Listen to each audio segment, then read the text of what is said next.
Welcome to Hall H.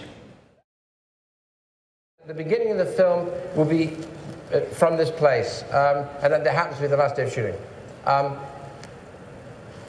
Ridley, it's been 25 years since you directed a science fiction film, Blade Runner. Maybe a couple of people here have heard of that movie.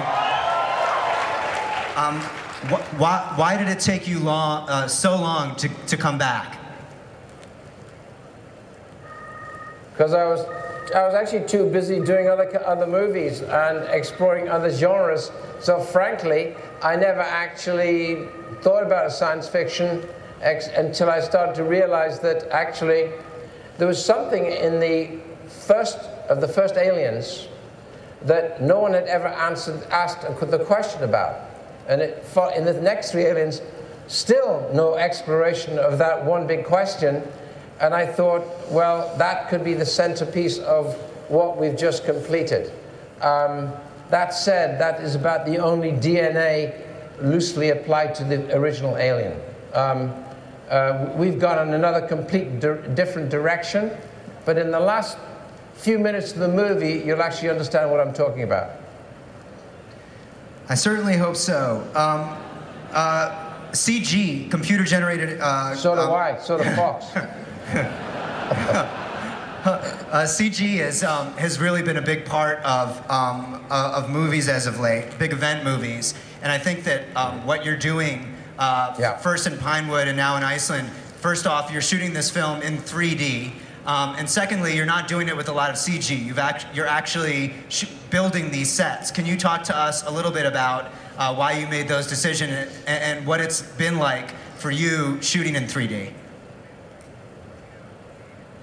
Well, 3D is being a wonderful exercise, but I was brought up as a camera operator, so it's really about lensing and all that kind of stuff. So with the help I've had with a wonderful cameraman, Darius, and his technical team, it's been, for me, a pretty straightforward ride.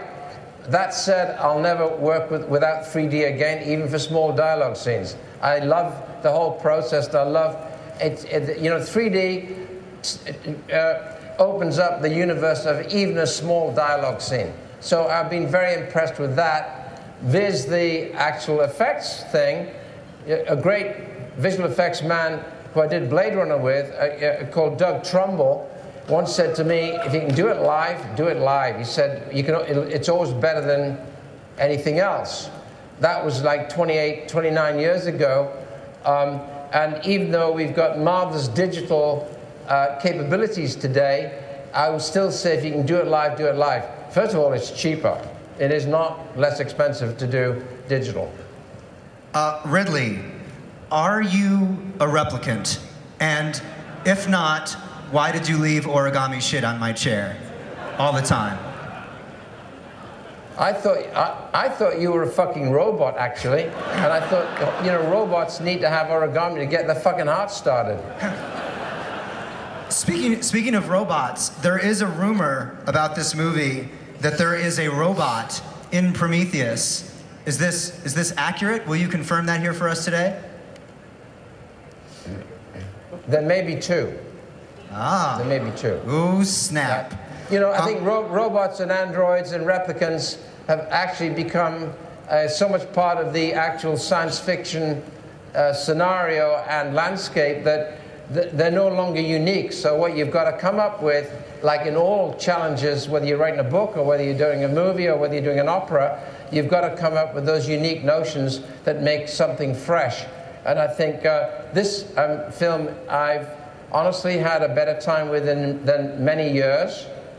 And partly because I've felt secure in having a terrific script from you. And that said, I want you to do the next one immediately. That's the only reason why I'm buttering you up, you creep, okay? Right? And also, the reason why the film actually has been a good time for me is I've worked with, the cast I've worked with on this particular film has been as good a time as I can remember. So that's 2 good reasons to keep going. I just want to state for the record that Ridley Scott just busted my balls in front of 6,500 people. So That's a dream come true. Ridley, I'd like to ask you about this incredible cast that you've put together, one of whom is sitting next to me right now, Charlize Theron. Can you just talk about the amazing actors that, that are there with you? Yeah, well, actually, I saw a film about 10 months ago called Girl with the Dragon Tattoo, and I then saw it again, and then I saw it again, and I saw the film. I have to say it's one of the most special, you know, whether it's a low-budget or high-budget movie, it still stands up there as one of the more interesting films I've seen in the last 3 or 4 years. And I kept thinking, who the hell is this Noomi Rapace? And she's just standing on my right now. If you pan to Noomi right now. This is Noomi Rapace. Noomi Rapace. What's it, Rapace or Rapace? Rapace. Rapace. Rapace, okay. And ask how many people in that room know the film Girl with the Dragon Tattoo.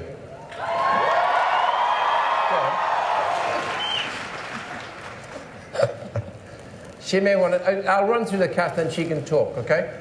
Then there's Charlize, my dear, thank you so much for everything you said. And Michael Fassbender, Idris Elba, Logan Marshall Green, he's a new guy from Merck. Wow, that's interesting. Now, why are you cheering for Logan Marshall Green? Okay. Then there's, of course, somebody that I was really thrilled to work with after all these years was Guy Pearce.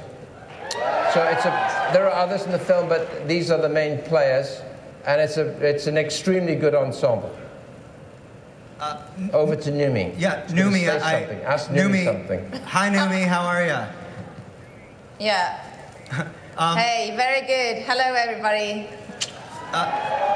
This has been an enormously physically demanding role for you. Can you talk just a little bit about how demanding it's been? Obviously, this incredible landscape behind you, I can only imagine that you've been doing a lot of running and jumping and falling, and that's just the tip of the proverbial iceberg. Yeah. What's it been like making this movie physically? Well, I just came back from space like 2 days ago, so it feels really weird to come back to Earth again. It feels like we've been out there for like, we started early March, so it's many months and many, many days, long days, hard days, both physically and emotionally, but amazing and absolutely fantastic. It's been the best journey ever, and thanks to this man, you know, my respect for him has been kind of growing every day, and I've been kind of coming home really late, smiling. So it's been, you know, the script. When I read the script, I was thrilled, and then when we started to work on this and kind of went into it, I kind of completely forgot about everything else, and it felt like we were discovering something that I haven't been in before. So it's so cold here. My nose started dripping. I'm sorry. But it's been fantastic. But I'm bruised. I look like shit today. You know, I have cuts and scars and bruises everywhere. But I'm so really glad you said something, because it's really uncomfortable.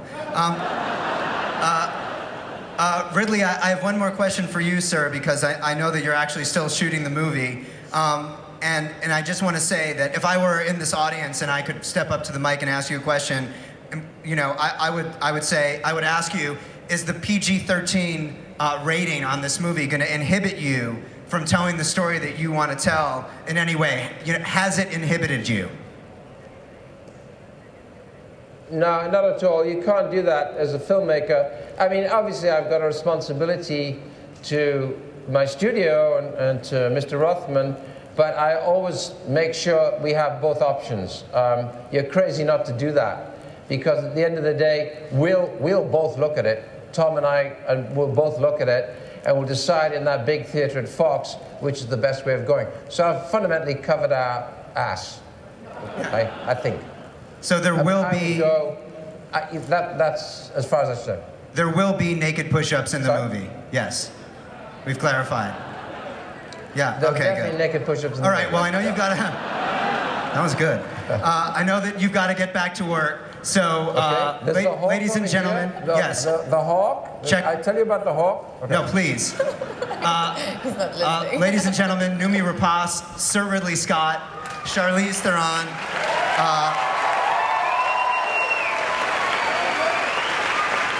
and we'll see you, and you'll see Prometheus in about a year. So thank you very much. Bye, guys. Thank you. Thank you. Good night.